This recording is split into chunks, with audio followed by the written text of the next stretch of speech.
हई पुरनका लुंगी खोल के नया लुंगी पहन। कहता ही समझ दऊ लुंगी खींच खाच ना करी, अंदर कुछ नहीं की पहले। कैसन बाप हो रे, झबार के फेंक दिलो। आए बता तो सारा बापू लौर लगेले बारे। मतारियों को भेज दे हराम के भोज खाए ना। समझ मिया समझ मिया समझ मिया समझ मिया समझ मिया समझ मिया।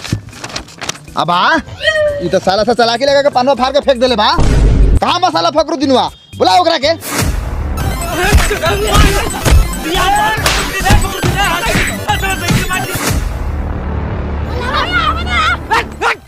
साला पते के बटाई में ही हाल बा। आ गमला वाला गोश्त लेके आन तब का लेके भाग जाई बेकार रे।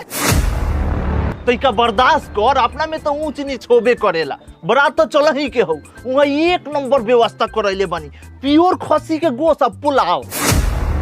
सीधा सीधा बोल, हमर मुंह बानर लेखा लागता, तोनी को पसंद नहीं खियाऊ। 51 रुपए सलामी देता रे, बुझत नहीं खी रिश्ता काटता रे। लान हमर ठेला ठेली के ले बारा, नाम बताओ। मोहब्बत मियां। तोहर नाम होगा ना हमरा अब्बा के बा। तो अब तो तोरा अब्बा जवानी में तोरा अम्मी के पटा के बियाह कैले होतो।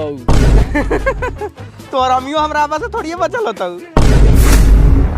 अरे बाबा सिर मारा मुंह हाथ मुकने के पचौनी में घुस जाई। बसीर नाम हमर मिस्टर बसीर।